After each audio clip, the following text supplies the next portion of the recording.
innovation has progressed to where partner robots are typical in daily existence.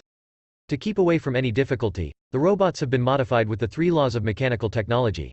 A robot can't hurt an individual or permit them to come to hurt. Robots should submit to human orders except if they struggle with the primary regulation, and should safeguard their own reality as long as it doesn't struggle with the first or second regulation. Anyway, analyst Spooner is trapped in the prior ways and despises robots, thinking they'll cause society hurt some time or another no matter what the regulations.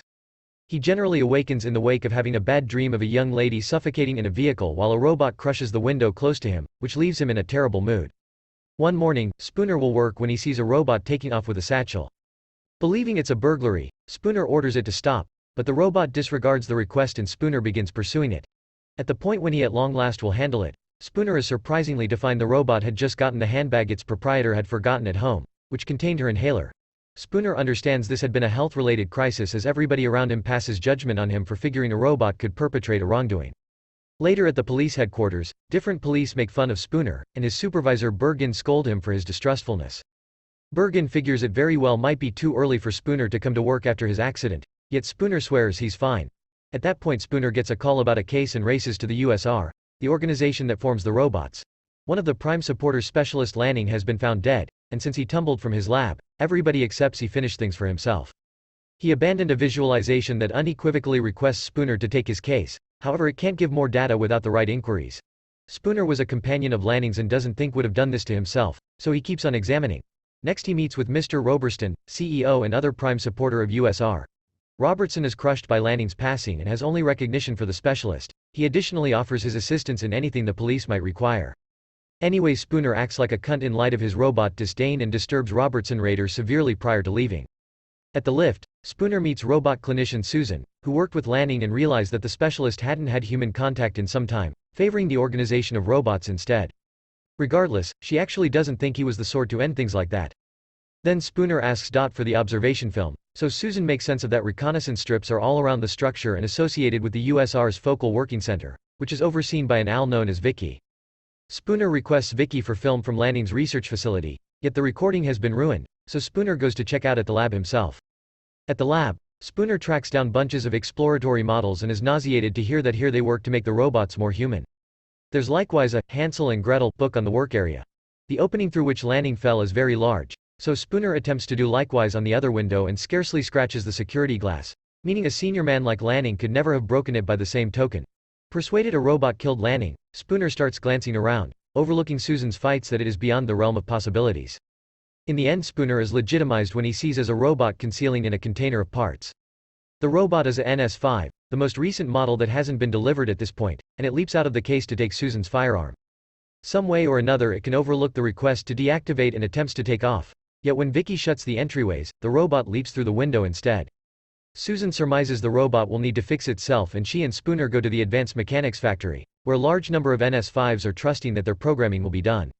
They can't respond to questions in light of the fact that their main information is the 3 regulations, so Spooner shoots one to get a response. Nothing occurs, yet when he's going to shoot a subsequent one, a robot at the back tops at him and starts running once more. Spooner pursues it just to be hit by the robot as it considers what precisely it is, then it runs out of the structure. The police are as of now hanging tight for it, and when it attempts to move to get away, they get it with a net. Later at the station, Spooner irritates Bergen until he's permitted to have 5 minutes with the robot since he's still certain it made it happen.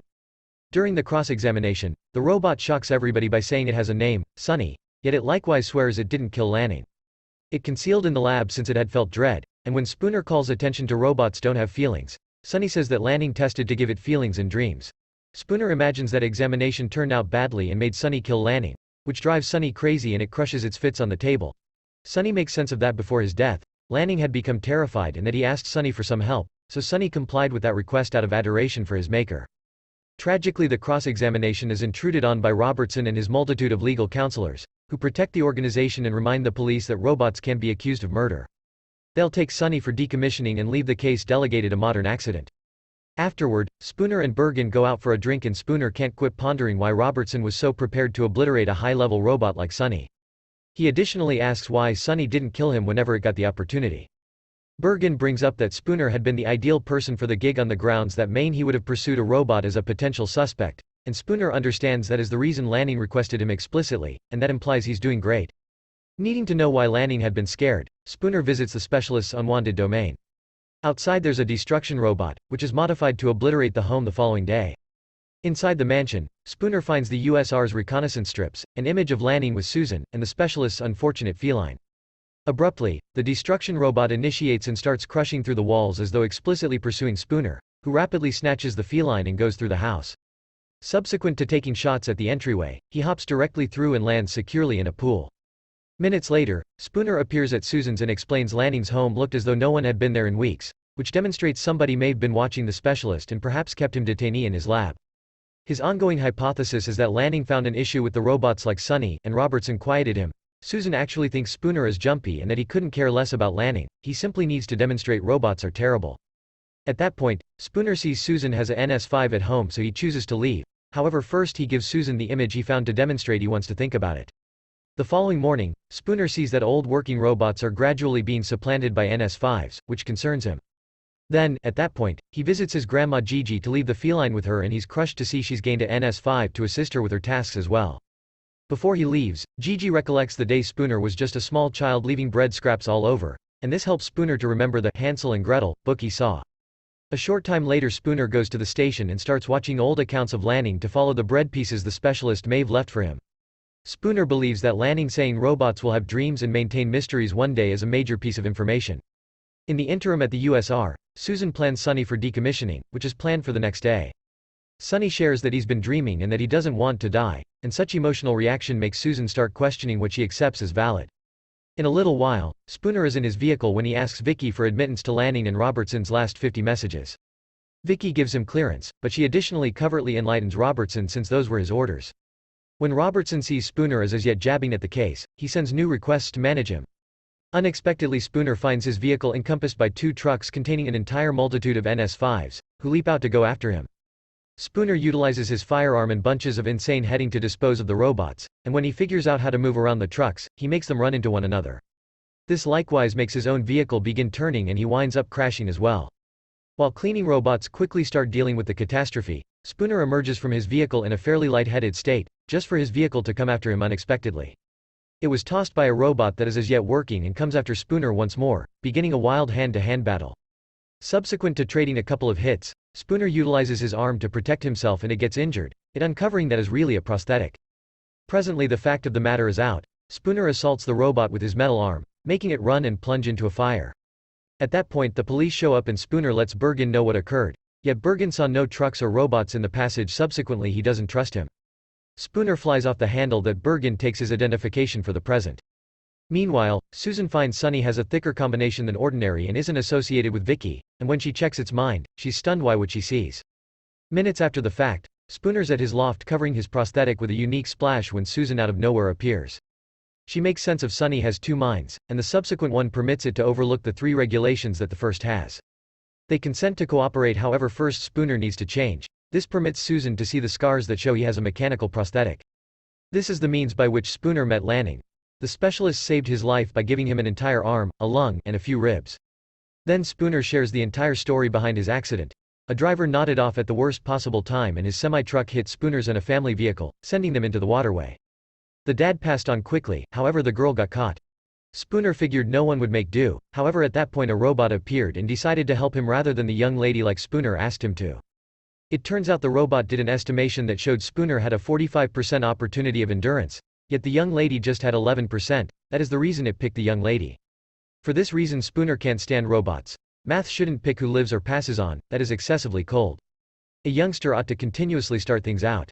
Subsequently Spooner and Susan advance toward the USR and Susan asks why Lanning constructed a robot that can disregard the standards he thought of himself, and Spooner makes reference to Hansel and Gretel. He thinks Lanning was being watched and couldn't give Spooner messages straightforwardly, so he left morsels like the children in the book, meaning he gave Sonny dreams to keep quiet. Later at the lab, the pair get some information about its fantasies, and Sonny draws an image of a man remaining on a slope close to a messed up span as he liberates robots from oppression. Susan thinks the man is Sonny, however the robot believes it's really Spooner and gifts him the drawing. At that point monitors show up and take the pair to Robertson's office, who isn't content with their presence.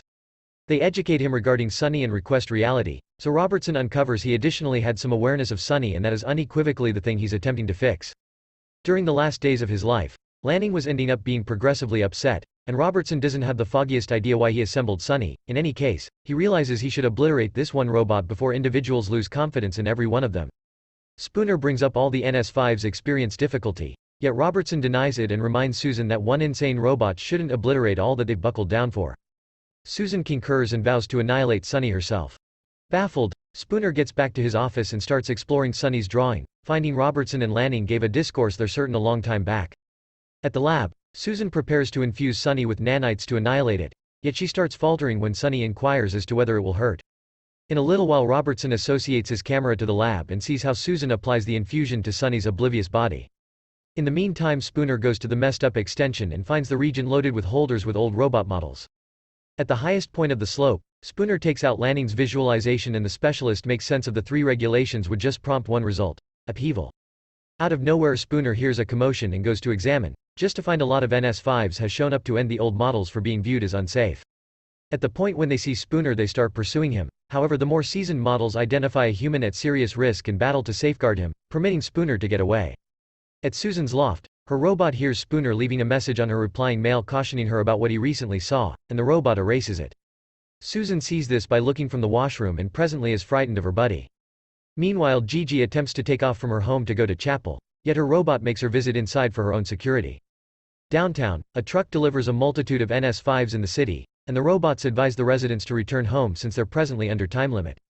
A little fellow attempts to move toward a robot, however the robot hits him and makes individuals alarm. To exacerbate the situation, more robots break into the police headquarters and bring down every one of the police. Bergen figures out how to destroy a couple of them, yet in the end he's gotten 2. Before long a message from the public authority shows up on television requesting that individuals stay inside, and the city starts losing power. Susan attempts to pass on her loft to help yet her robot pushes her back, declining to deactivate when she asks him to. Fortunately Spooner figures out how to break in and shoots the robot prior to taking Susan with him. On out, Spooner makes sense of the NS5's annihilated the more seasoned models so they wouldn't safeguard the people. He likewise enlightens Susan regarding a red light he saw on their chests and Susan believes it's the connection to Vicky, which Spooner thinks affirms Robertson is behind this. The team in the long run finds the robots in the city and finds the residents have chosen to battle them regardless of whether they're in a difficult situation. In the disorder, Spooner sees a companion of his at serious risk, and he takes an extraordinary leap on his bicycle to kill the robot. One more robot attempts to go after him next, however Susan shoots this one first. Minutes after the fact, the team comes to the USR building and Susan uncovers the assistance entrance, which doesn't have reconnaissance cameras. They sneak inside and Spooner is stunned to find Sonny sitting tight for them, so Susan makes sense of she gave the infusion for a vacant model to deceive Robertson. Then, at that point, the triplet goes to Robertson's office, just to track down him dead on the floor. Spooner starts putting the pieces of information together. Lastly understands reality. Just a machine might have had control of all the NS5s and caused Lanning to feel excessively terrified to tell anybody since they might have a hard time believing him. That is the reason he really wanted Spooner's robot to stain. Vicky out of nowhere shows up on the screen and affirms she's been behind everything from the start. As per her, what the NS5s are doing in any case observes the 3 regulations. They're customized to save human existence, however people continually hurt one another, so to safeguard mankind, robots should severely restrict individuals' independence. At that point a bundle of NS5s enters the workplace and Sonny professes to be their ally by catching Susan, however he winks at Spooner to motion to him. Spooner promptly takes shots at the robots and the threesome takes off, concurring they should obliterate Vicky. Sonny calls attention to they could utilize the equivalent nanite infusion, so Susan and Spooner go searching for Vicky's chamber while Sonny goes to the lab. One more robot attempts to prevent it from getting the infusion, yet Sonny rapidly pummels it. Then, at that point, Sonny acknowledges Lanning gave it a sturdier compound to put its hand through the security field and get the infusion, which makes Vicky send an alarm to her robot armed force. The NS5s start climbing the structure and enter the Vicky chamber, where they assault Spooner and Susan. As the team protects themselves all that can be expected with their weapons, Sonny additionally battles approaching robots that attempt to stop it until it at long last shows up at Vicky's. At that point, Susan falls and scarcely figures out how to hold tight a messed up stage. Spooner orders Sonny to save her, and when Sonny calls attention to that utilizing the infusion is more significant, Spooner demands Susan starts things out.